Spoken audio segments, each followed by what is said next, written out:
safe ko United Democratic Party jamailo UDP ifana yokuma kan fintindi dame yalan ko ye bulo chodi president Adama Barrow anala NPP manso kundala ko de nyille famu moti mi yalan ko fam politico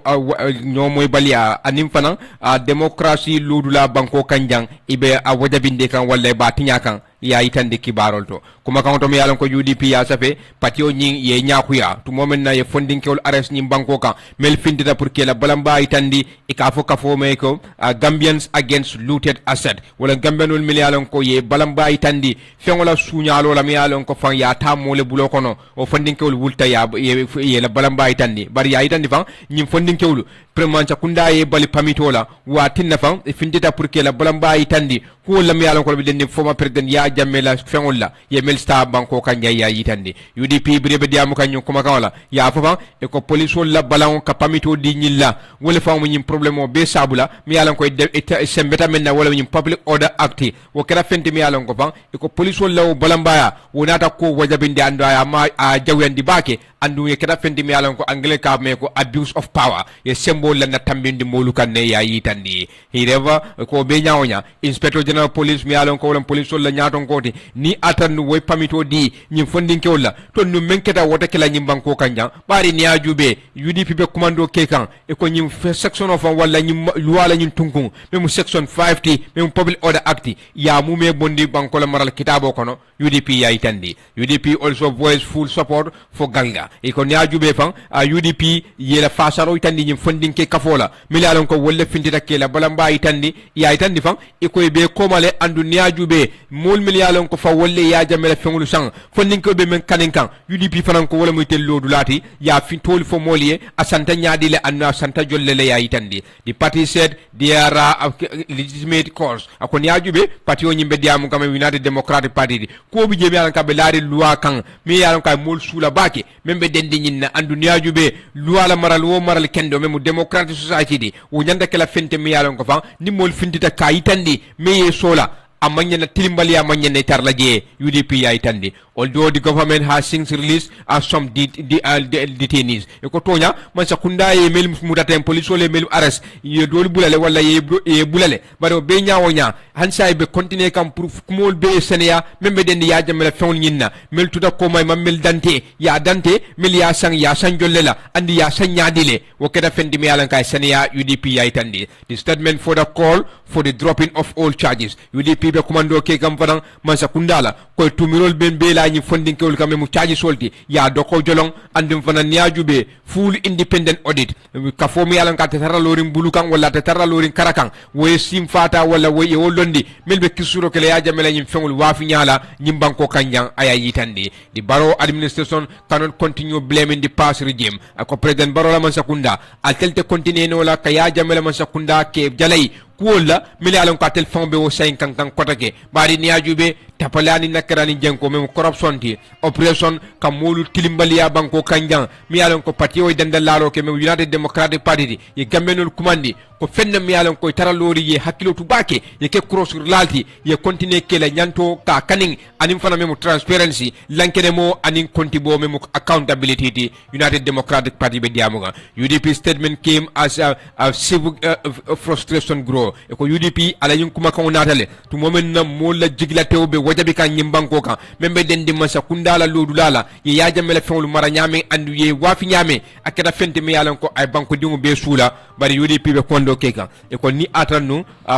police wole pamito di nyim fondinke wulanu men keda nu to nyu wote kala andim fana fondinke wulu ye kan sodole andu e nyanto sodole pour e nyinin karo ke masa kundala mi yalan ko wala mu banko wala fengoti atata nyaadile ngadiamo Omar Saibo Camara mi yalan ko aba fondinke wol kono men fintita wolungo nyina natle mu diamu lati gala mi yalan ko wolen Gambians against looted assets atle mu ila diamu lati na yala telephone ta drum ngado de kibaro kono Omar Eva Live King FM Radio 94.7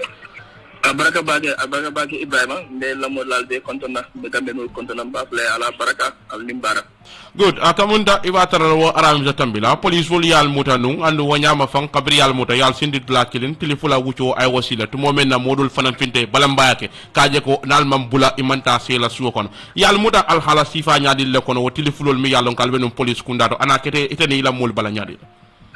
baraka bake Ibrima danin ka dun dia mo ko don bafla dambenole ko ya baraka bafla dambenole ko ye ila simpal ye munta comme de meta process la ñum banko kané way process 1 hour drong ye mo clean arrest rek mo dol be ka sayle way ñum process keda kudi mo ga ba kala tariko jinna history economy alon ko ni mo clean bondi process ba mo tan ka pindi pour bafla dambenole ko ndel be siri ñam bi ka dia ñi radio to itella kawni la lo bunda kamale o sam so mbafla damino la baraka Ibrahim am dem fola banku dole wala ko ndella arrest anen loi manta is unlawful and is unconstitutional ndel man loi tinya ndel man penke mu yalan ko anen loi manta mun kada wala ndel nga safero kala bring wultan ko ñim banko bi da ka ñami amanda ta ku kan nga jele janko nga ya jande kele jang sanni mo woni fula nga bondi anu bringa bondi nga mune ko aman tiling ay karjendri yalek yang ala man takunda ni silo mandal takat ngo nga man takunda kuto londi pour wayta ni man takunda kamandi nyala mun ni silo tada anin luwa bunda tada nara kaje ko ko wulda drum republic mu yalan ko wala Mustafa Dawodi ay reporto bondi ay kibaro bedendi mu ren ya jamela na fulo mu yalan ko ay ko me gam me go ya jamela atel sol anin man takunda kuto ye mu danyami ndel nada yaje ko comme corruption gam me corruption anin naka realin tapale ya mede na bankola kuno bakale na malta kunda kuno bakale anu nimma wuli na kele ntel mumbe jang chain dengi ka mi entel koren generation abentel batandela wa generation yes on bon wala dingul ni wulmo wulu fulo ko wul binale ye tari wo tapale ya kilin kono wala entel wulinde biri wul danga IG sa den kay ko luwa bi jere ente dal temal la ni luwala temal so ni luwala bari alko luwala yi drenti nga safero ke pour nga bu ñani foromo ka ye pamido din telanga na balam ya yininka inara ke banka pamit di mola way aji pa mune mo kampa ade mako mole muna nam pamit di mola ako mo don ko alman pamit do soto o pranga kan campagne di nara satero ken ko ma pamit on del pindila benna balan banna ya yininka yidan dilal mun nara ka ke dream pindida arab salum del mam protest del de siring ajo to mumbe banjul be mol badu gam pindi be lorin jere police wol nara e ko ngadum moto ko yembe arrest edin kidol yembe arrest anu mun ka kende meta protest ko jani ani police wol la pakale protest bula e kana pulo ya foko alka mun kidan al janjang aleta podim balam baya kida den isina ye sembo use bar ni pidara e ma mol kontong ye mode tida yen dunde pick up no yen tamba driam ko den station do less than 20 minutes 25 minutes yembe saj yen juruma selo ko no ke kana mun tara fatara ke kana mu wanni sai ye wolta ye dindi selo ko amen ñun keda kudi mu yalan ko ani ko ya wata baake Ibrima gambe no lo yang ngine kere jang sanni mo lim fula ko ya jeme na la malta ko daka ñine ke ñak so bala fa warta kabirin yal samba yal janjandi selol tema wodlal nyinto fo munam kole ya kuwolti mi yalan ko ete amira ko inde new gambia kuto mi yalan ko wala ka fo wol mu fennete mi yalan ko manya ka taraje jani kan janjandi fo yen dundi selo ko no ke kana mu wanni gorogula yen dundi selo kono fumbuga tamadula so mbuga sidula so selo be detering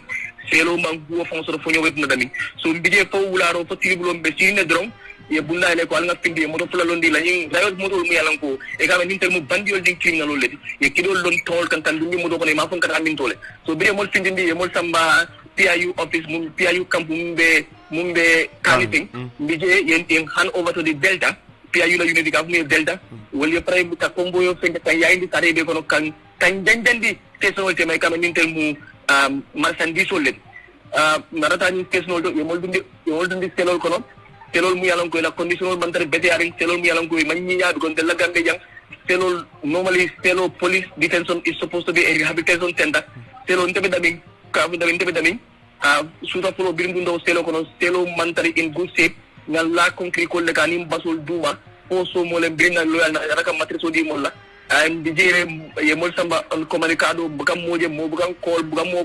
na mol fa man jeno o so mo le mol dadiga kanje so e call mun ke tilimal yalem anin filomanta and we are very very disappointed Adama Barrow nala IG nala man sakundal so sa inden kabirin ite yalo ne ko yal arrest wala ye muta al halol men kono me yalon ko inin silomanda fal be bi ne to consecute legal action against the government on the grounds that yal arrest le me yalon ka inin silomanda sign den mbir la ser mo be fo yandi mo la sign ndel mo dantang tentin sign den nada police headquarters le e ko la fanni ni mit mo sodo ni grand wala le because no ndel mam pare dialogue la because negotiation is is not on our table. We are not going to negotiate with anybody. Except to negotiate bi alon ko abe bentel munga munke amaluat nya so ni mo negotiate la so nada janne if ko IG mantre jang deputy IG president so sending na actional bebem bulo ko bare mako moye folo kon si muru ngamit no because biyem bula modul baladini mo ngamit no ko so ni mbura jang sending mida mit no and media inform la what our next step are. So but are you so far satisfied le ma bir man sakunda yal bula bay yal bula andu wanyama fanan albe men kanin kam pour yel listoni mi yalon ko nyanda ko wala fintinde pour ya fintinde fo halisa ngale sotar dal sotole katambini wo do simpanyal le yemenita kontan kuti ye man sakunda mantel bula ni sawola man sakunda yentel bula le because ndi mam bula nim baru mantel bula num kunum wala kunum ko tombi atela state house soro na le biata kunna je because banku dimule nyinta comme fansun kolem anu fansun kolem anu ya kele wala nyama anu imam bula ni sawo kan imam bula because ngari membale because bini na dan tel la station do e ko be modul bula la wa inte banya naka bula and then ye mundi selo kono for few minutes ye command receive ko dege e ko na ko sai ko be bula because of mumbe kiri university but ni daga jibe France daga relax ko basse be sindikande man sa konko be sindikan wasu be sindikan brikabal be sindikan so siloding ani force nga mulle kan wala ne mol bula so mo bula ni sa wala so ndel manta mo tentula ni tentu puten ni tel tema mais mun kala dron wala tan ben next step wala dale ana ni be dum ñola ana ñim kelo mam bande adamay kelo dar kelo mi yalan ko pate ya buloloje wala ntel ngam buloloje. So but the issue of fighting corruption mi yalan ko wolem nakariyan in tapal ya the government ya yitande wala assurance dile mi yalan ko wolem kalimol di ka yitande ko say na bota nyina mu molti mi yalan ko fegol men be dendi wafir wala karol antel fele kamun tambe wo lod dal tala ka senyan dal ma juma ñol le fengol sang ana wafita njamel to wod la ñindo what more are you action again? Ite lo dula tala until man taking in gala list on the makaram full of na be gadale. I'm going to do a thorough analysis of it with the team. But until tell ni la di man ke follow di man ke fulan jang di man ke saban jang di ka kumul e ka kuma soto balo fe ni man ke tonya multi ni man ke mo trending di ni man ke so Omar sorry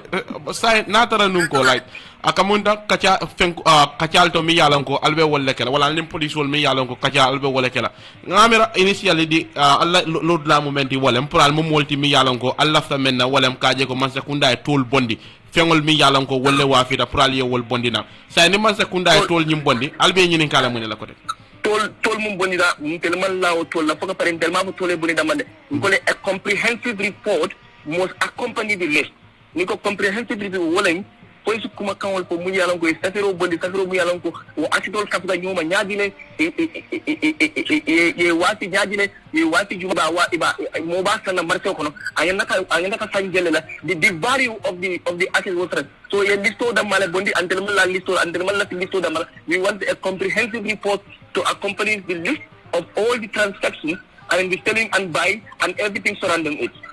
Omar Sabo Kamara be diamu ka wole mi yalan ko wolem public relation mi yalan ko wole ka diamu molto yala mi yalan ko wolle be gala melem Gambian agents looted asset men yalan ko ye wolle arrest no ñi arami sa tambila naate bula sibiti longo naate bula sibiti lungo yeme an ko ye arrest hansa mbetlo kibar sifale to Alkamba Times jube e ko Bob Keita recount heated encounter with President Barrow over his third term bid. Bob Keita Jamalo Boubacar Keita e ko hakilo blende wala adiamuta nyosabala men duntani President Adama Barrow tema telefonoto to moment na ala balamba itandi President wala third term la ya yitandi nyim Bob Keita e kabe funding ke nyaton ko kono miliyalon ko fan wolle fintita ka kanindiro ke man sakunda la pour ya jammela fengol men wafi ye afsata banko di wona keta nyame e kabe mol kono milan ko ye bula ke bondi kasola ke nafe badate fanan keda moti miyalan ke ka diamuta miyalon ko wala nyo sabati men duntani President Adama Barrow fan tema telefono to jannim bi lumbe sila ya yitandi Keita ay kuma kan fo miyalon ko fam men keda nyo sabati miyalon ko wala denta kuma kan nyinna anda kedaf moti mi yalon ko fan e ko ata mu moti mi yalon ko ala lodula yitandi president la tatam la pour ka local signa president ya nyinin ko dake nyimban ko kan 2026 e ka kuma kan nyin ak janjanda social media ya yitandi the dispute began last year e ko kuma kan wala nyo saba nyin adamu tata sango mbota men kono ten Keita ako aya fo interview doto mi yalon ko anin journalist o Fatou Camara ite lewo interview soto ker Fatou ay commando ke president Adama Barrow la woto akay ko kana lo kasima banko nyinin ko dake memo tatamti bubako ayo fo nu interview to mi alan kanim faadu camera soto days later keta receive a confrontational phone call e ko tili dandan don brawo fo ker faadu wala faadu network e ko tili dandan don ay kuma kan soto mi alan ko mobile wala mu ya kumandi kabo president Adama Barrow fon bulu to momen na adiamu ta kula membe dending aw kuma kan wala ay memfo bob ko kujama bi je mi alan ka fotaw telephone dan president Barrow tema ado safela ala bugo kono e ka fo me ko my story buba toure wala buba keta wala Boubacar Keta be diamu kan according to Keta Barrow challenge his stand Boubacar Keta wala Bob Keta ako president Barrow ya nyakuya ate Bob Keta ludu la tu momen na ako president kana lo kam min manda sabanjaw nyini memu tatamti ako president kay ko de muna ne tata teleto ka foje nde kana lo ka tatam nyini banko kanya Bob Keta ko president Barrow fay Keta defend his position stating that is my opinion ako brim president Barrow fay aka ko de a womun tele opinion olti womun na mirolti andu lata ko wole fomu ku kendoti me yalan ka betate teto akate afo president Adama Barrow the exchange grew heater as Barrow dismissed Keta as too small and too young to influence his decision e ko kuma kan kon telephone to akamunda nyo saba nyin lefta dinkala demanding president Barrow ani Bob Keta tema Bob be diamu kande ako president kay ko teddo yata bake pour kantela kuma kan wallante ludula akaw nyininka wala ka balan wala anda ya fofan akay ko tele fe fankela Ousmane Sonko leti mi yalan ko sainte ngatele prime minister di Senegal ako president Barrow faye whom he called rude and arrogant ako Umaru wala ako ate Ousmane Sonko president Barrow fo Bob Keta brim Bob be diamu kan akay ko lefte fankela Ousmane Sonko leti mi yalan ko fam akamunta mamara andu akata muti mi yalan ko fam akamunta fa wara bake andu wati nafan wulati nata kala man sati wala te gagner la kake presidenti wo banko kan Senegal andu te Bob Keta ni me keku mbe soronale ako president Adama Barrow fay if you are not careful I will lock you up ni me keku mbe soronale andum fana ko Bob Keta ko president mandan wala anata neng bari ne ajube fan ala kulu nyame ala ko fan ate marata nyame ako president Barrow fanam fo ako wati nafan ate juso bota bake president Barrow bulu wo kuma kanto telefono nata kuntu tema ya yitandi the stop buba inform his lawyer e ko biro Keta Bob Keta ko aya fala lawyer mi ala ko wala mu lawyer LS Kamarati aka ya fo wele anda ya fala musoyele anda ya fo akafunyo danta mi ala ka lata wala bake abe kono Lamin aya fo Lamin yele afo Keksane afo Musa Dibaye afo Nyanjaye afo moy mi ala ko fa kawoje ko wala matela mentoti e ka fa ko Mohammed Kanyi akaya fol fana yele andana rafu nyilbe ngani mem fale teng al sabula kullo kono al kana fo moye Bob Keta ya fo kuma kawo me alan ka janjanda social media he also share his fear with his mother ako fa bama fana to moment na ka be silari mbake aya fa bama e bra kuma kawo nyim fa bama e abama nata kuma sila ate Bob Keta la kola to moment na sila ta la tankola me mala safety Bob Keta ya safe kuma kawo the personal nature of Barrow's remark especially about his parents ako president Barrow kuma kan ay mem fo ate Bob Keta so ko ala wulula la karola wo keda fenti mi alan ko fan atinna Bob Keta ko ya fanjam fandi president Adama Barrow la anala National People's Party mem NPPT hansa en Bob Keta la kuma kan alkamba ba safe kan the time to confront Barrow to moment a lefta pour ka lo Barrow nyato afana kuma kan fo wala ay jo president Barrow to Keta ko watinna fan atada kata NPP la congress to menkeda 2024 meya invade patio abe NPP la kono wo keda moti bi ka state vehicle ay wodi prela anda bulata presidential convoy kono kata Jarra soma ka famma bendi NPP la congress nyinto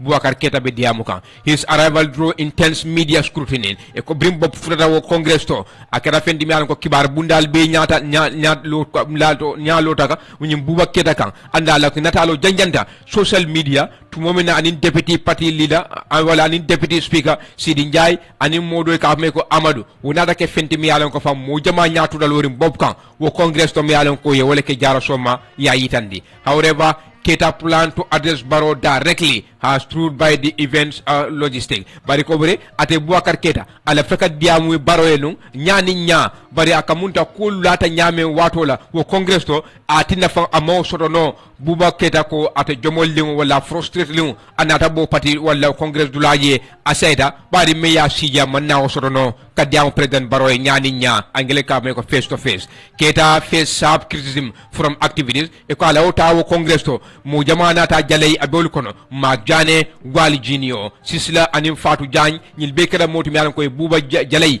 ina da fofan ko Buba keta moti mi alan ko fan fawwa filale mo angele ka fay ko sell out o watola ay ko mole mati mi alan ko jamfan tule mati andu munati na tada ka kafu NPP ma kata wala event wala congress to wonada ke fendi mi alan ko yala o simfa Jalay o watola ya itandi keta express disappointment at their misjudgment and suit meeting with Barrow through a minister keta wala Boubacar Keta anada jiglate bake milka Jalay bari ko wolu woliyata la ko muta nyame wala way ka joj nyame ani mimma te nganiyoti wol jamfata nyolale wati nafa alafta president Barrow anay mitonke katamino minister dola ayo simfal men beta bar femman bulano wol kono ya yitandi keta mi yalon ko fan nyanta kele lalemo ala kuma kan wala ala nyaton kaya kono abulata mol kono mi yalon ko wol sainten ye wolle arrest no mi yalon ko be commando ke kan man sakundala pour que la président former président jamme ala fengul wafle nyame ya lankenema andum bob keta foundation fana wol keta moti mi yalon ka mako roke mol la mi yalon ko kasila mol la mudi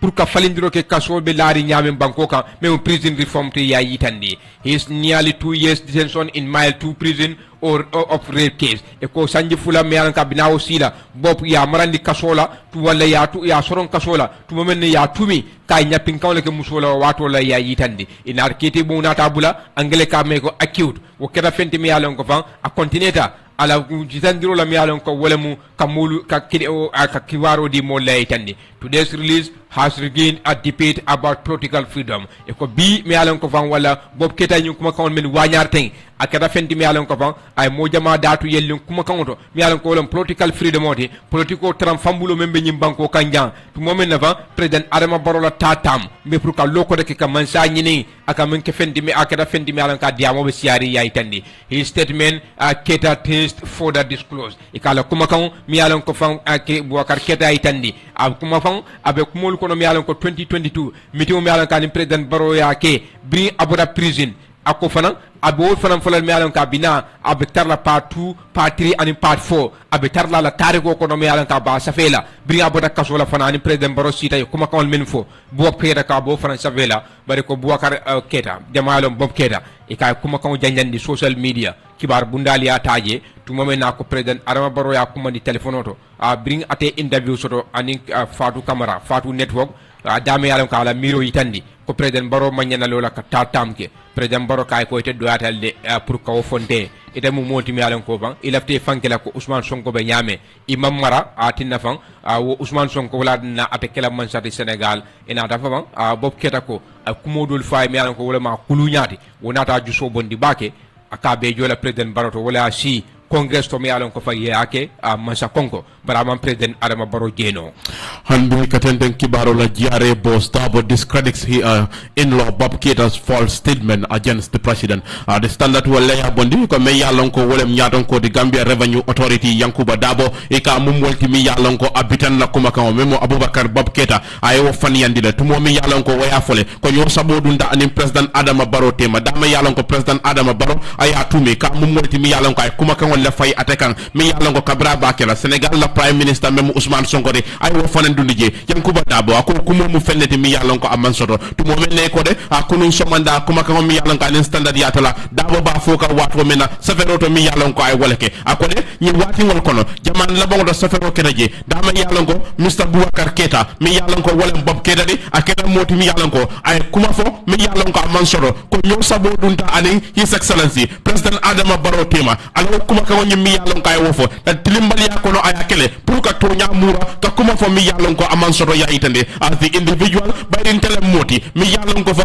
ndele silo wala ka chato mi yalon ko aka wala foten ndemo moti mi yalon ko akedan kan farlodi pour ka senyendiroke ka itandi ko de Boubacar Keta kuma kan mi yalon ko ay wala fo president wala karola dangerous inaccuracies kuma kan sangarolem mi yalon ko e man sabati andu wonyama am tele mbe simpa nyata kan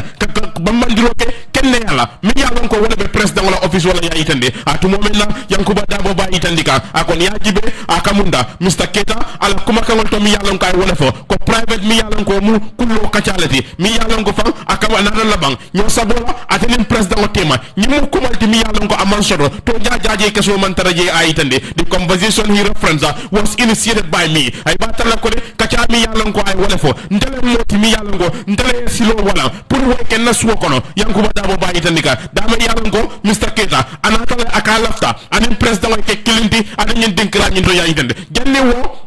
ndema molti mi yalango ndema Bob Keita malon de andu wanyama fa nala dalo nyin anana nanne sorun sawala to momen nan doko ma sunkudo memo fatu mona dabodi ay wo futu ya itande the new family connection na badi ya mu fenneti mi yalango anata wala nyama na simva nyata kaje ko de ku mi yalango wala fatodi memba dim president tema ka bangata nyin dla nyin do ya itande wanyama yankuba dabo memo commissioner general de Gambia Revenue Authority abe diamuka wato mena aka hakilo bulata akeda moti mi yalango ay president commandi and wonyama fa akamunda kabire aya fay dalilo me yatina ngay commandi ay telefono di Abubakar Keita la pour ay diamu president ko yankuba dabo kate foko nyala ya yitande iba jela ko de ay baba asike moti mi yalan kazi president bolosé ako kaja kono e batala ko de kuma foje mi yalan ko wole be denni Ousmane Sonko la karola sako Senegal yankuba dabo ba yitandika ako kabiri kajada ay tekera moti mi yalan ko ay kata ko ke kaje ko de president woni Abubakar Keita e nyasi ken naniti ata nyen dlañindo bala kon yajibe nyaado do Mandinka president na rafay be woni man jarala bayinde mo molti mi yalango yam fata ata nyim Boubacar Keita la ya yitande and wonyama wo kuma ka hol president men dum apulu yankuba dabo aka narana wo sinde abitanna mi yalango wala Bob Keita de ya yitande Mr. Keita za sensationalized storytelling na wonyama fa ala kuma libu ndono fori kawol to mi yalango ay woleke ka kumoji ka mu anyambasi dama yalango ay Ousmane Sonko dundije ane Senegal la politiko ani wonyama ko president yala wulula leneng ñun be mu feneti mi yalon ko amman soto yankuba dawo bayi dega no such comments were made by the president kuma man taraji même mun nendiri kawdi wala doyari kawdi wala Ousmane Sonko la kuwo o man dum kuma kawol kono mi yalon ko fam president way wala fo kabra ning ate Boubacar Bob Keita be kacha ka yayitande the president ko niajibe president même president Adama Barrow de mole mati mi yalon ko ha horoma molem wonyama fana ibata la ko de aka danne fana wonyama fa akena moti mi yalon ko ay Boubacar Keita ala bolo sero nyin aya accept wala sontala and wonyama fal akamunda na fay fa nyaado do manding aman jarinde ni nyaay kenane di badi yam fata la foko pare yaay tane to twist this act of grace pour ka je ko de president ko nyi hada ma ya mentili Bob Keita la pour Bob Keita o yele mandi wonyama ka foko de iba silandi kanne ako mu fenne mi yalango amanke foro yadi andu amanke tonya fananti yaay tane meanwhile taking to his Facebook page yesterday prior to ala jaman labam bundado Mr. Keita ika mu molti mi yalango afana loda ala lod la tole Boubacar Keita iba tar la ko tondondiro warta ka men na jamaaya fo ko nyin kalimo mi yalan ko ay wala bondi a bondi wato mi yalan ka mam amanya ka bondi wala afala yela madala jaman la bam bunda dole akode nu sonda ali men fo ngal boro se wala ngal kuma ka nyim bondi wato men na manya ka bondi wala de bani nganyim kacha men fo ka dum dan nim president wote male hani fani ya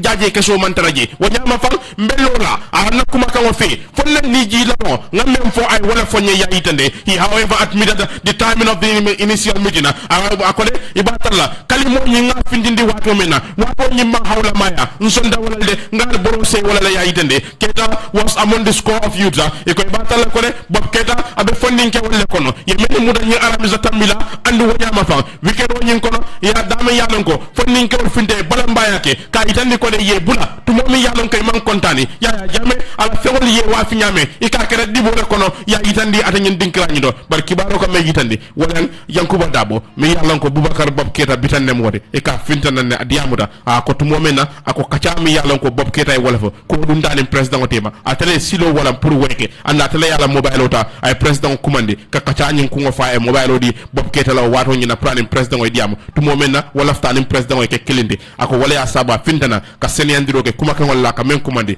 dangerous inaccuracy sa wala kuma kan sangarol mi yalon ko fa akamunda e banke toñati wala man silo muta nata nam pour ka wala seniyandi adin president wala office yankuba dabo e woyitande to momen na ka bitaye mem fa man sotode bar wonyama Bob Keita ate fanana ta jumurna ala jaman labam bundaro ako moli al hekatude ngakumo mem fo sonta wala le ko al ko ngana kuma kan fintini wato mena wato nyi ma hawla maya ngal bolo se wala bare hani fani ya do mandingo amantara na ko mo ko ngam mem fo wala keta nim president o tema andu wonyama ko kuma kan bello la wala kan fonna ni ji labango e kay wo safe ala jaman labam bundaro kabira murtadan ka safero fulanja kabira muruta e safero fulanjang birentu momen na bitaya faniyandi Bob Keita fana nyine safe ako dea fellow Gambians badim banku dunkolu tonya nsonta wato men na ngokuma kawnyim findindi asekeno amanya na fintila wato la mbale bolo sayla wato la de bari kafo ngamem fo manke tonyati ntela kuma kaw ngamem fo hani faniya ajaje keso atakono andu ngokuma kaw memfo mbelori wala kan fu janni ni laban wala nan ni ji laban janni lumen nambe ni obe banna bob keta ay tandi I am not a liar and I will never be one nde manke faniya folati andu neneta kala faniya folati bari nte bob keta nganna jiko beti ka ngadi Allah subhanahu wa ta'ala la ngadi alala anabulo kono ay tandi ni adra ku ketanna bi tilola nyin tilolu kono nyin karolu kono nyin sawlu kono al salon ko de atel be al melayon kalbe diamu kanteng albe ala mbalbe bunala kula itande. For now I have a small family and a small business to take care of. Sa intende na dimbal be duaring na safaro be duaring nyaba tilindi wala sa inteng bob kete itande ako asakeno ay kuma kaw yim fo wato menna wato amanyina fo wato la de ako ni atra wala mu abe mol bolo sayla bari ay kuma kaw mem fo alim president barotema ako han faniya jaaje ke sotige andum abe lori wala kan aka ate ala ko cikaya bedi Allah subhanahu wa ta'ala la bob keda fanandi yamudo handi katenden kibaro la Demba Sabali mi yalan ko wala minister of agriculture akada moti mi yalan ko adiamuda akode mfele mu molti mi yalan ko fan akamunda nga ko korosi politicianol mi yalan ko wala joko Rahim Malik Lo wala kada molti mi yalan ko imabeta balamba yala mi yalan ko wala kada Westfield to momenna akamunde be fitno wulindika wala ka dindi wol sukusukunde adangen dinkira nyinto ya itande if their behavior continue ila nyimma nya mi yalan ko ye wala ke pour kada Westfield to momi yalan ko balambaya bije ka kafuy kanje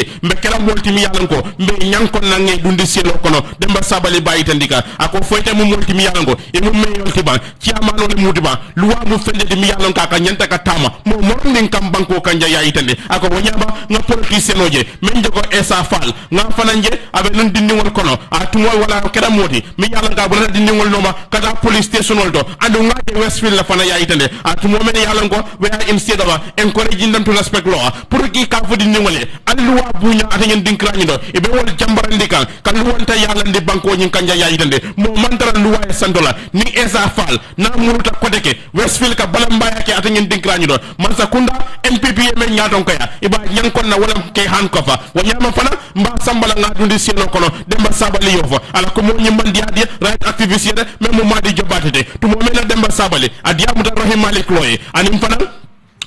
esa fal ka fo inal murta Westfield ko teke mbal nyankon na ngal dundi selo kono madi jobade ko ta Demba Honorable Sabali ida hayla place do ala bayi ala kitindi fana ya itande clearly Demba Sabali ida doesn't know the constitution of democracy or a republic aka senatale ko Demba Sabali de mo le mati mi yalango amma maral kitabo le mo wala man democracy lo wala man banko la kam foro yalo ya itande not only ay ko niya jibe amanke damma kama faham ko wala ka tama nyamelto bar wanyama fana mumoti mi yalango ala kuma kangol to me ye mem firi wolem jenko kono ala taka mbarale jewole dindi banko ka yayitande bari ni ajibe Demba Sabali ala nyin kuma kangol to membe je wolem unconstitutionality ka kalimo fo mi yalango ani maral kitabo fo raño ko le luwanta yalam ani silo mi ko mi yalango ani silo fo raño ko Demba Sabali is a threat to peace ala nyin kuma ko mi yalango kay wolvo sila nyalem banko la kayro ni sabato way atanyin dlañi do anno anyanda banko dimo be solala sako president Adama Barrow yayitande if he thinks that he and NPP can handcuff Esafal,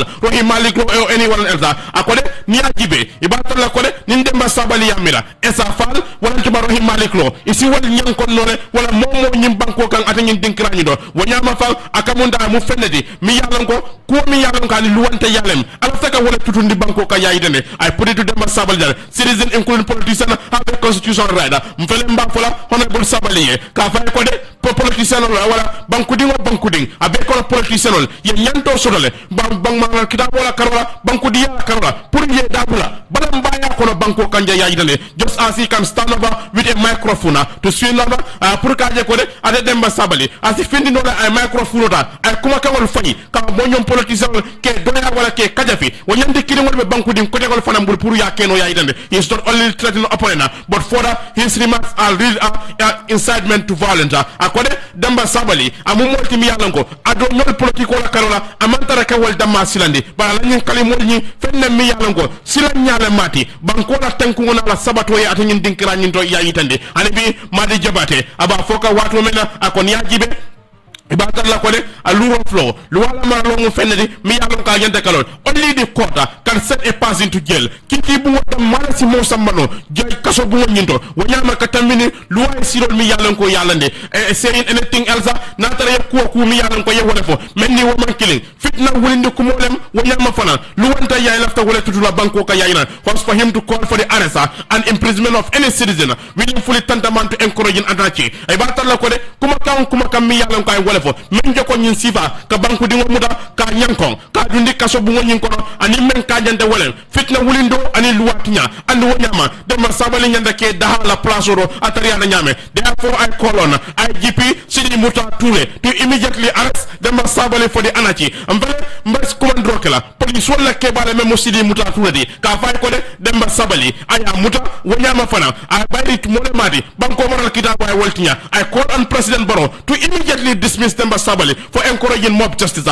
mfele mbe President Adama Barrow kumandika atariya na nyame ka fay ko de dem sabali aya bayi ala place ro to momena luwanta ya kawabe wala foka ya itande failure of his vaccination and dismissal by the president. I call on the members of the National Assembly natara ko de president boyta wala dem sabali a boyta pour que da hala place ro president fana boyta pour ka wa a bayi mfele mbe commandro kala député bu wala ya sembe banko mala kitabo ala bunda tawula ani lula pour ka je dem sabali ya bondi ala place ro kay kenya la ke mi ya ngam kana ala place wala siro ni sartol fota nyokole dem sabali should be considered ibata la ko de dem sabali ala kenya to mi ya ngam kay woleke akamunda ay kamen komandi indiscriminate assault ka kawo fay molkan mi yalan ko boyin kan kumol le wolde atara wo mari ngol man tanake ila maral kawo don ibe wolta manika politicien ode akon yajibe wato bela ni be kuma kawol fora wala be barala imu molti mi yalan ko ila ko be nyanda ka sambi luwani ndoku no kanela yayitande wanyama kalimol mi yalan kay wolle bo amma lo wortale baydi ni yajibe ministre mi yalan ko be man sakunda kono yalan ko de multi party democracy wala mu party jamal le be banko kan men be la nyanto tamandika kalima sifal joko nyin sifal man nyaka boybul I call on citizens to demand the immediate vaccination mfelembe commandro kela ka foko de demba sabali ay ke modi mi yalan kay resign wala ya bay wala ya kitindi ko kalimol mi yalan kay wolle fo fitna wulindi kumollam mi yalan koy banko moral kitabo ya tinyale madi jobate bayi tandika ba demba sabali memo minister of agriculture at yamuta de ako esa fale ney murta westfield kodeke ini rahim maliklo alkadindi ngol ba ke modi mi yalan ko ke jambarandi atu mi yalan ko fang akamun ebe balamba yala akaye mbal nyankonna ngal dundi kaso kono wal dundi selo kono bari ni ajibe banko nyin kanja lu wala nyanta katama prale lu wafo di ngol almoke albenu jambarande kan bari madi jobade kay ko de nyante baylala ni me bay idaha bari ni ajibe yekali mol men fo fitina wulinde ko moldam ete mo molti mi yala ngo yanda lon na lu wala be banko kande andu lu wala fanan katama akamunde kanyi mem fota lu wati nyal ako police wala kebay memo Sidi Muta Toure ako ko de ministre nyi memo Demba Sabali ya arresté atu momi yala ngo ay wofo ako president fane a bay ala place ro naman son ka resign ni wo fana mangi ako député wala ala bay bayra ma nyala ke mi yala ngo kan silo fota nyokole ay ma nyala ke mi yala kan silo fota nyoko made jobate be diamu kan Demba Sabali anu sa met law kibar sifal don nga fatu network jube la kibata la fatu silla wala sa chudi man sakunda la ay jalay ako public order act mi yalon ko fam sakunda ka sembela ka mul bal pamitola andim fana ni findela ye arrest ako client mi yalon ko fam ni man sakunda client wala wosinu bri ya jame be sirin nang ko loi kurulemu ko loi mam bete ya jame ka wala ta ka mul tonton wo ni man sakunda client fana be wala loi client ta kan e ko ya jame ben ke ka mam bete anu ni man sakunda client be tamaka wala Ben Suda Itandi. We have all seen that dictatorship is coming back to the Gambia. Akon telbe ba je kanne marali jawobe murukan na nyimbanko kan akon nyajube ni lokume alan ko boda kono fondinkol fintita kayro kono imam loko cika imam monen imam fenke pour que la balamba Itandi kayro kono ye wolle arrest itata ye samba police kunda ye ditenje e police wol sembeta min na wolam public order act loi mi yalan ko nga wole kele sanji jama nkay bonna maral bugo kono Ben Suda Itandi. The very law that justifies Jammeh's oppression are now being used against the youth. Loi killing ya Jammeh sembeta menna pour kala kajire ya fasa wo loi killing fon mi ko woli nyanta jila Gambia jang say wor kata ji Senegal le andu niajube fo sefa ye woleta niajube fo la kodo fali dala so ka ke sefati wo be mu kosleti niajube abe fa Ben Suda Itandi. This decision contributing to a rising food price and economic strain ako nyin simfa atin nafang kamunta firive do mor fon dabe kolyaka anim banko la fanko aba bambandi kan anda ba torandi kan aya yitandi hanca bambandi ako gambia dingulu soko mol milan ko wala safar lalti safaro melbulu anim bañolu anim faali milan ko dimba balundi lalle muti wolle fon be ni jihado kono ay tandi our economy is sinking and those most affected are the one working hard to feed their families akon na tango na nafulo memun na fankoti akamunta abe jikanne wala akamunta abe tunen kanne andu mol milyalon ko fan ay wolle batandi bake wolle molti mi ko sutatili be dogola ibe akataka pour kila dimbal balundi be suda ay tandi we must come together to save this country and support UDP alinga ke kilinti nga nyimbanko kanandi alinga UDP fasa ben suda ya yitandi calling for national unity ben suda be diamu kan banko bel akoy ke kilindi ben suda aya bulo chodi mon sakundala akon yaajube fam banku diwlu ay balan waliyo du ida monte ma politiko la karola miliyalon ko van ida ta waliyo na fila politiko kono patio kono akoy kana so wala ye banko la interest je ay tandi we are one people let no political party divide us del be mo kilim lati alin kana som political party o multistala ben suda ya yitandi ako United Democratic Party de ilon kan menti wala mu to nyati andum fana wala mu fenti mi alan ka se Gambia bondino 2026 andum fana wala patioti mi alan ka gabe ganyela president carte finala bari wala mu tonya patriot ya itandi he concluded bari famine UDP's long standing opposition to dictatorship brabala kumo kumfala ay UDP lodula ay bambandi akola lodula jango yementa pour que balan dictatorship la meyan ko marali jawoti ako mu fendi meyan ka be continuer la andu nyajube ila pati nyaadon ko memu Usenu Daboti ako wala mu moti meyan ko ay kelo nyaaton kaya jang pour maral kendo sabati nyimbanko kan anglais ka me ko democratic governance ya itandi the fight against dictatorship begins with UDP ako nyajube kelo meyan ko fam pour kam man sa maral kurundan adamu tada Usenu Dabolla anda adamu tada UDP la tonya adamu tada UDP la tonya damu tada Usenu Dabolla ako kamala tonya abe danna dame wala abe kumfala dame mi alon ko fa niya bejube UDP le nyaton kaya an patio le mi alon ko fa itelle kum folota pour kam maral ke jawo kele nyim banko kan andum fana adamu tada Usenu Dabolla andum fana UDP United Democratic Party wala muy lodulade bari ko ben sudade ay dandalaro di Gambia dingulla ako marali jawobe muru kan na nyimbanko kan memu dictatorship de ako nga ya jame jalay men na loi mi yalon ko ya jame kala actionol aka wala aya jame la simfala ka menta aka sembe loi men na memu public order act ni mansa ko la kilimu bana be sembe ka wala ka fundinke wol muta ke tajiri ya nyimbanko kan loi mi yalon ko ya jame ya na fele pour ka mul tora ni mansa ko la kilimu bana be sembe ka wala hanbi katantan kibaro la APRC calls for transparency over James asset reparation tumomi yalon ke kalimo bonde ka tambi National Executive Committee la membe Alliance for Patriotic Reorientation and Construction ala nyaton ka ko Fabakary Tombong Jatta keda moti mi yalon ko ay fasaro bonde ka lo Gambia dingol fi tumomi yalon ko akabe fele membe den kanendiro lebe menkika lankene moni konti boro la membe den Yaya Jammeh ala fewal maranya ani ya wafi nyame ya itande tumomi na ko manzakunda ye londiro ke jane commission la 2017 sango ako APRC ilota wa sila bulu kilingo le kan kaje wato bela ka kumandro ke tiliwoni luwa tama ani lankene mo membe den Jammeh la fewal maranya la ye dandar lalo fonandi ka fay ko de alkana tiliwon lungo melundi wanyama ka kuke mi yalongo yafo amanyanka na ku fulanjang mi yalongo wala manyanka wono do sey wala wanyama fa kana fana kaje ka wafiro ke wala ka Yaya Jammeh kala fewol janjandi nyala mi yalongo akere nin dibo kono la yayitande we graciously concerned dada akuwa nyinkata fenti mi yalon ko ay sula bake preliminary report kibar kil folo liye mi yalon ko ay sula bake preliminary report kibar kil folo liye men bondi atanyin lañino ko Yaya Jammeh ala fewal mi yalon ko yewolle wafi e mi wafi da hala mala ya wafi mo kunkilinal nin kafu nyolle ya mi yalon ko ay ko tinya membe larin ka silo ka yayitande even before troubling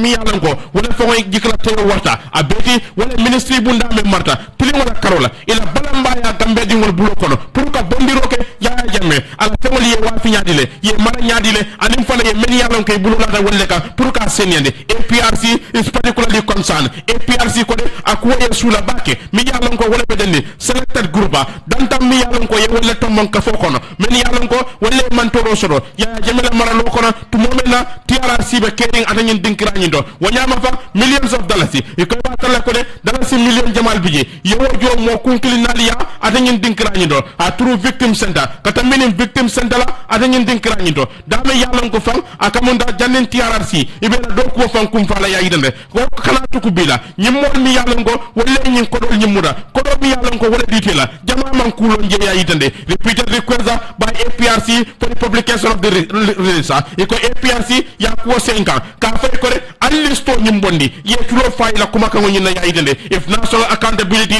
is truly the goal na tara ko de konti boro bankola karola wala fa Muhammad na kodi ibatala ko de nyin joro mi yalan ko wala keda anyanda katara comprehensive list on ko wala audit ko nim konti boro be kala nyin nyanda jinda nyanda ka bula jile anin fengol mi yalan ko yewol le busi jame bulu APRC e commando ke kam mansa kundala e ko immediate corrective action simfa nyata ba mi yalan ko elol men sorda meni ba data wonna ya itande the voice of our citizen banku dingol mi yalan ko wala be kanin diro ke kan accountability memo konti boro la e mumoti mi yalan ko ila kuma ka woni e manya bayla wala tarde manya kadunje failure to act risks depend national mistrosa ni boyta pour ka mamman banko kan lanno akamunte be wala tinyaka jamaa lanno men sono mansa kundala kawla pour tilingo sabadi wala be tinyala ya itande APRC iko wato bela ibe taralodi tilingo kan to nyakan banko la kilimbaya kan and wanyama the pursuit of justice and accountability ka bula tilingo no ma anin konti boro membe den ya jamela fengolla amu kula de mi yalango amantara den dem pati kula banku be kulam ay banku dingol be la sula ni nyambe mansa kunda kumandika iko ko de alim mamman sain APRC ya yitande kalima man sain APRC fanandi amuta membe den ya jamela fengol wa fola an sain nga continue kibaro la nga forya jube la kibata la Nelson Mane wala save kiti auto me yalon ko ikabe kiti bumula brin 2022 senior lawyer Bori Esture kunu aram wala aram satambila la me karotili sai ay kuma kan bay me yalon ko wala be dendi nyo sabala membe yalon ko fam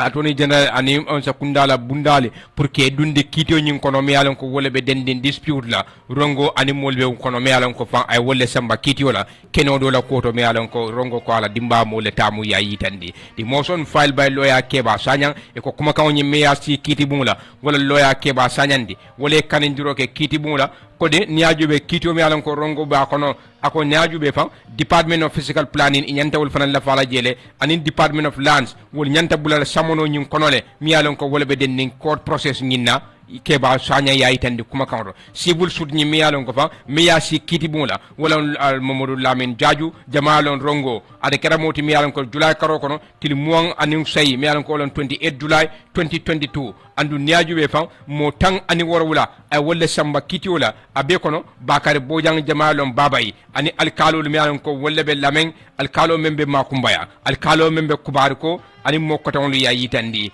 a Thursday hearing aramisa lungula bring kiti o muruta nan Mr. Jaju atela loya be mabeta kiti bunale anin council ana Redwin Gomez anin mo fula koton bari niaju be ban the defendants mi alon ko fa ani wolle be kiti o kono ila loya Sanyang anin mo alkali sabon yini wol keda moti mi alon ko mamma be kiti bunla ya yitandi in his affidavit in opposition ala kuma counto biraba la balamba yitandila kuma tondo mi alon ko fa April karotil follow supported by 13 paragraph submission mi sembentuya wala mu lera tang anin saba kuma kan to me alan kabe saferi kansul touré ala balamba yitandi kuma kan la me alan ko Keba Sanya wala nafe a fofan ako nyinte kenola ite man sakunda dabulandi no la nyun kolu kono mi alan ko fan ite manke original dispute bari naaji be rongo mawol samba kiti wala rongo mel samba kiti wala wolbe kiti o kono le munati na man sakunda la bundal dabe bulala je rongola lawyer be diamuka the attorney general and the name and departments were never parties to this litigation ako nyin kamem foten attorney general lambang ani nyin department mi alan ko Keba Sanya ba foka ako nyil nene da mambula kitio nyin kono munati na kitio bita fu tema sai wala sutada bangola iba fula ko yewol dabula je rongola lawyer nyimbe diamu kan kiti bola he pushed back on his accusation ay kuma kon bay banda mi alan ko be den council gomese memfo bari niaju eva ako niaju be nyum kuma kawlo department of physical planning and in department of lands nyini manke moti mi alan ko wolle responsible wala wolle mu molti mi alan ko fan wala lawyer bira ba foka gomese mi ako niaju be physical planning and in department of land wolle mu tunku wolle mu bundati nyimbanko ka mi alan ko wolle kamara kenol nyala memu land regulation ti nyimbanko ka ture aya brayo kuma kan fo keba wala Touré mi yalon ko fam atelem bori estureti akuntuta loya nyi nyato to momen na fay akay ko lañu kuma kan ñi mu fenati mi yalon ko manin ji mannade bari ni ajube fam 90% mi yalon ko wala mu kenol men be banko kan kemo keme si la tan kononto mel be be nyim banko kan a jama bi mi yalon ko fam kaytite wala andu wol mel marta wala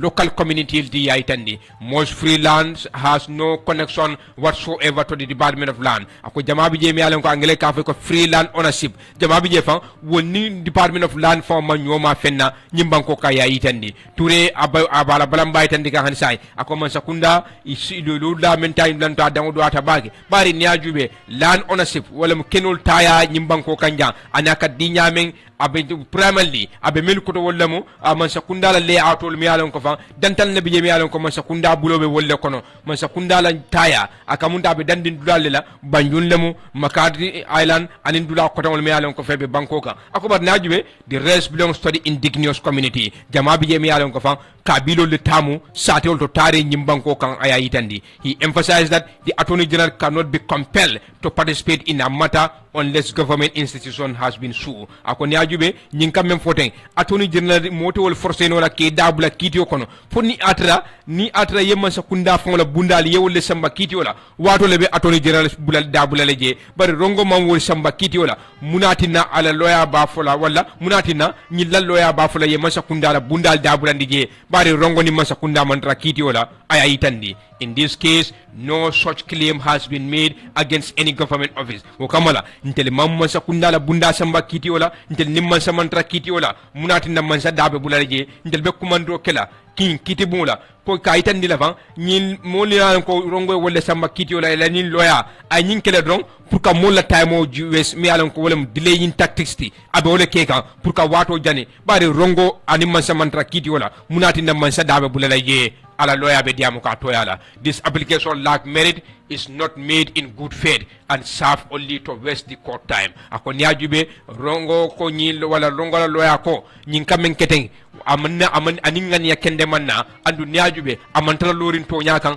andu niajube memma nganyoti wala mka kitibu la wato jani wulati nani nyum kuma kaunata Rongola lawyer ya for Kitibula. He further pointed out that the defendants have yet to file any defense since the matter was initiated. Ako hanisai rongo me samba Kitibula moti jemi alon ka ala blamba itandi anglel ka fa ko defense to moment na yebe safle andum Kitibungu ya be kala mutandalale kito nyimbe onne ya itandi. Touré also highlight inconsistency within the defense. Ako niajube ye melalon ko yewole samba kidiola ibukatar lolim bulukan be yenin fojang sinindi yenin safejang sinindi yenin fojang nyimbe pour ka kiti mula wato jani on page 3 of their own brief ila kuma kanto me yalan ko fon le afo we tel sonta de ko kiti mu te kamunda application of grand nola itel le afo la kuma kanto ay tandi even the legal authorities they rely on contradict their position hani kuma kaw me yalan ko luwala karola itel ka sembe menna ayitel lodula anitel lodula fota nyokole hansa rongola loyabe diamuka. In his final submission, Touré urged the court to dismiss the motion with cost. Braba fokan akamunta ke me yalan ko wolemu bori Touré ya akamunta wolemu rongola loyati ako kiti mo ko de nyili kamem foten kuma kaw nyim bay andu ni ba bayla ye almano lekan bari niajube loi la karola fam hakilo fam loi tatano la han hakilo fam te nyintano la bari niajube rongo mamman sakunda samba kiti wala munati nantelbe man sakunda alla fala je mi yalan ko katamino physical planning anil land office ay tandi case ni inata to allo sawndi fo jun karotil tang ani woro 2025 talan tan nin kilina tambita a minute dantan na don pour kiti woni damuta rongo ni melbe kiti bumula wala rongo mel samba kiti wala abe kono bakari bojang jama ka kumandi babay Ebrima bojang atelemu alkaloti Lamin Jarra Sanyang ani asidi commerce Cerno Njai Mustafa Jamme Kunkundanso Lamin Konte Malik Si jama ka kumandi Maudo Keba Kujabi atelemu alkaloti Makumbaya Modu Job Mfalli Sane Modu Sane ani wala Modu Mane Suleiman Sise atelemu alkaloti Kubariko Vincent Ebul Tomasi Muhammad Mendi ani Buba Sise rongoy wolle samba kiti wala bari kala loya mi ala ko wala bori esture ala bramba itandi kiti mola e ko nata tu momena tumiri molu ila loya ko de rongo nyanta molu masakunda la bundade mi ala ko wala physical planning and in department of land pour que bulande kiti o nyin kono ala loya buri esture ala balamba itandi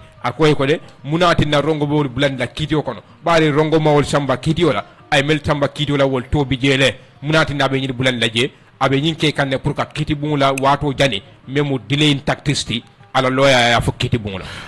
diam president wala advisor Mr. Sehu Mbalo mi yalan ko wala ka ya mari politiko wala karola. Yes, Mr. Mbalo, come on, la fa contribute la programme on. Good to have you on the line. Ebrima Barka, I mean, be Nimbara for thank you for giving me the opportunity in Lamin Sanyang. I mean, follow, I mean, Ebrima, I was not here throughout the weekend, be up country, up to Natakunu Suro. But I mean, we have to commend the police. In a police all, in a professionalism, a mental manding in protesto. It all recognized going binding all, they are not politicians, the mental political agenda, no macan. Any model funted they wanted to pursue them to take the wrong way, Balanta. I was observing, Ibrahim. So by doing it, the police, I think go ahead. Give me a little bit, give me a chance. Follow. Let me introduce my topic. When we need to go, two wrong cannot make it right. In this country, we know the Public Order Act. A respectable lawyer, a politician, and some of model, Public Order Act, dictating, I was then in the opposition. Let me tell you that. The more Dama maybe demonstration take and Ibrahima. Not demonstration make for solo standing. Yeah, understand. I mean, and other people pass in Nyol. And in other people, they Hydra Nyol. One man work here. Because of law, American democracy, that's the biggest democracy begin. But in Hanike, he made demonstration, Kapamito Nika, Ni Anatema, Monika.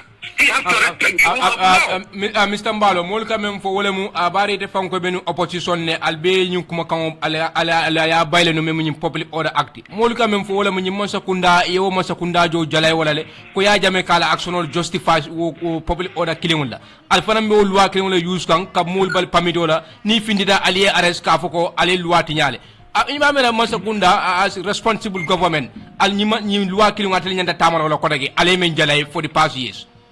Lamin Sanyang, democracy is a process. Democracy process is very slow. More money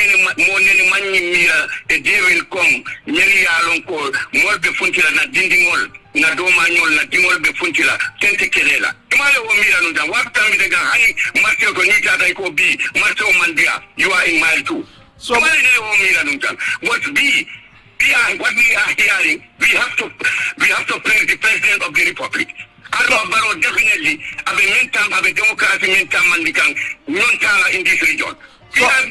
witnessing what is happening in other neighboring countries. You know, newspapers be close kan, the more politicians some can kasora, the more danikan, but yes, demonstration okay. So but me these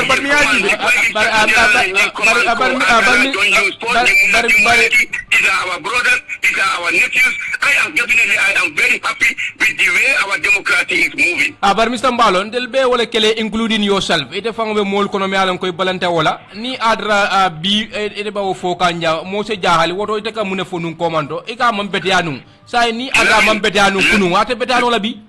Lamin Sanyang, it's a process ku jama bota je Kujama Bondije in panic. Why do you think we came up in bringing new constitution? I mean, and other things were debate because of democracy. Before we have to debate, we have to dialogue. For Kuwait falling. I'm not to say Damang, President Adama Barrow Damang, the one falling totally in the country. What is the process? We have the National Assembly, we have the judiciary, we have to let them. They have a part to play. So, Yamira, you give me the credit to the president. This type of thing, Manlua Bunya, the next meeting we are not going to respect our judges, we are not going to respect our magistrates, Ibadela Moli and Neni, Moli and Taji, display. This is why Lua kala banku loi kala mulka bunya. So but yamera you giving a credit to the president and him and the police a credit that they don't deserve. Bari ni ajibe batar la ko police wol natra ye pamito fongo di ñun lanu denu bañun tunku mi yalon ko be wolton de futala wo tunku ñindo jamale men korosi wala police wol la baro jin kay bali pamito la wala friend ñin tunku ñindo denu wo manyakela andon ko ñimbe semberi menna wala accountability di anim fana lankene mo pour ay ke fendi mi yalon ko ay sabare imam da ko man sakunda fa wala ñin wali yo ñim friend ñin tunku ngoro amanya ka fura dame Ebrima ni wali o nata Pamito na police will fana manyi dina bita morisin. I think the inspector, you can see the inspector general of police was busy on the tour meeting with opinion leaders throughout the country. So ni police or ni another call, let them for the meantime. He cannot permit dinner. Who knows whether ni a put on a back to his ni a settled her down. He's going to grant them the permit. While at the same time, Janini the Puntila, na Domaniol the Puntila. But you know what happened? We have seen the majority leader. I statement Gondiko, he is going to, he had a fang interest, he is going to summon this at the National Assembly. Aman Ganje at the National Denmark. We have seen also the Ministry of Justice. They said they are going to publicize. Mr. Mbale, kamel before not a sign, a majority leader kuma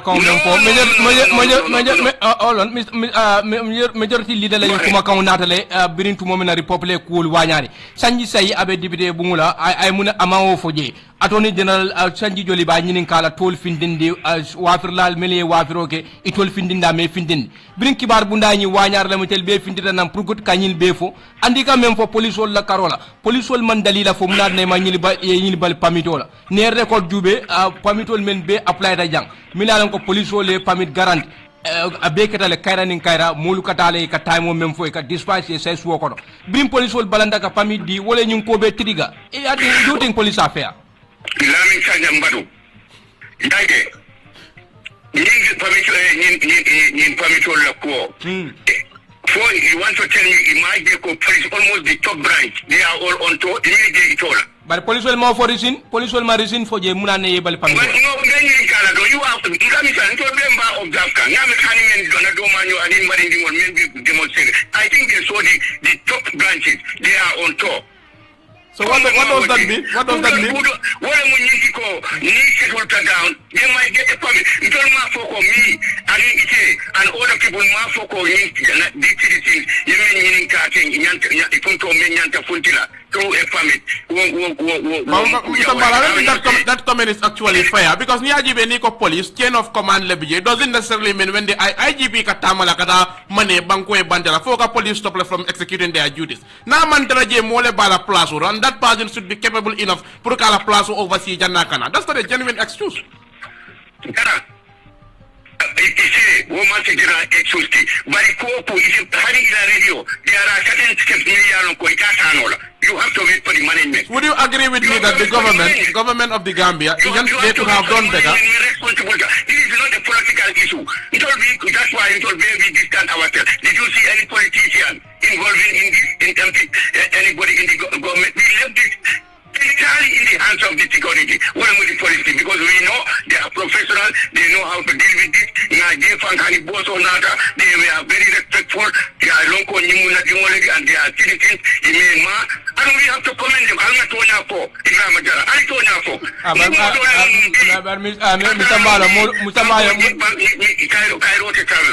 they respect the fundamental rights of citizens. What we need in the multi. And we have to commend them for that. Mr. Mbalo, Mr. Mbalo,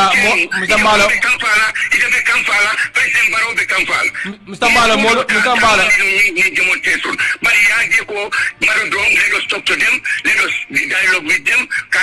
because we are all one family. Mr. Mbalo, Modo Francais de Afote ko you are not fair to Jamme because so what all I take more killing on car for Jamme public order. And adoption was wrong, and that's what we are fighting. And also using bullying our citizens, using force on our citizens. That was what we were fighting for. Then what is the difference? What is the difference? What we have seen in weekend, what we need to call democracy is taking the right route. It has taken the right path and is moving. We cannot interrupt it. We cannot provoke the police. We cannot provoke the judiciary. And we cannot provoke the national assembly. Let them do their job. Mr. Mbalo, then what is the difference? We also keeping draconian laws in our book, and still now you use that to oppress the citizen. What is the difference with that? That's why I'm telling you, democracy is a process. It is going to be one day, it is going to be eradicated. It is going to be out of the books. It cannot one day to be eradicated. And when will this be eradicated? In America, it took time. Even in Germany, it took time. Even in Israel, it took time. And Gambia is not an exceptional. We are not an island. We are working on the process. The process will come. Democratization is taking place. We are having a genuine democrat. Then when will this eradicate? When will you eradicate this? That's what I'm telling you. It's a process. It's not in the hands of President Adama Barrow Damman. It's not in the hands of Seumbalo. It's not in the hands of King FM. It's not in the hands of King TV. It's in the hands of the Gambian. The process is going. That's why we have a capable judiciary system. We have a capable National Assembly. So, but if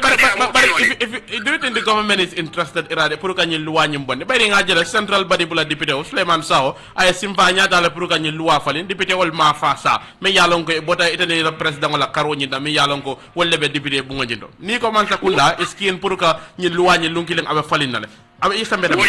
code, the process. I told you that. How many bills are going? How many bills will come and they fail? And in the next month or in the next year, they are passed. How many? You are a politician. You are a journalist, and you follow news everywhere worldwide. You have seen even in America. Sometimes they bring bills to the Senate. They turn down. After the next. Might be 2 months, 3 months next year. That the same bill come and they pass it. Because so, but Mr. Mbalo, the issue of accountability, due to the circumstances that prevail at that material time, that bill will be passed. The issue of accountability, mami da wanyanta kela no nyo saboti ani walio from my perspective. Bari ni ajibe kuo momenti wolem listo bondi nga ajibe nyo fe ani manza kunda labanta wala kela. Kabiri nyuni ya kumandroke. What stop the government at that point ka fo ko okay mfele listo ni lunkarem felem ba bondi la amanjara le protest ko tege kama fele sa mfele nga findinde de don defu dara nyen tunku ngoro there is no perfect government when I think and call for 2 wrongs cannot make a right. If the Ministry of Justice was slow to provide the list and for accountability and transparency purpose, that does not mandate, that does not warrant anybody to come out without a legal permit and come out in the street and obstruct traffic. Okay. Yes. So, but in your view, na dara nunko aramisa lungo ya pamito dino la deno sibis lungo menkera nung wata kela nung, is it? Pamito. Didn't I tell you that the police, they have their good reason why that was not the right day to give the permit. Okay. But if Amanteko, we are not giving them, anywhere where they say we will not give you permit because of the nature of your request. No, what matter again? At that material time, they cannot give you a permit. So, but that doesn't mean that tomorrow or today or this week, Monday near applying, they will not get a permit. We have seen politicians like Bensouda, Mayo, I eaten the local Gambia is sliding back to the dictatorship. We Buruka Maral Jawalakon, and I sembeda Yinku Lakala case justify, I eaten the go Akamunda, Kenya mi Yalonko Walaketa, or lawyer eaten the Murukan dictatorship. What do you have to say about that? Are you surprised from Bensouda, who is an opponent of this government? Somebody may Yaronko is an opposition. That's why we treat these kids differently with Bensouda. If Bensouda is functioning without a permit, then the law would say that this man is trying to bring problem and he doesn't respect the rule of law. But you are a citizen first before you become a politician. He is a leader in this country. Without a permit, I stated this thing. The police have the right. Let them put me behind bars. Because the Baron knows what he is doing. He is ignoring the law. He doesn't respect the rule of law. They would have put me in jail. And I would definitely concur with that. So essentially, in that case, if you are a politician, without permit, government will deal with you. If you are a free man, you don't belong to any party. Sorry. Okay, yes. So, you are not partisan.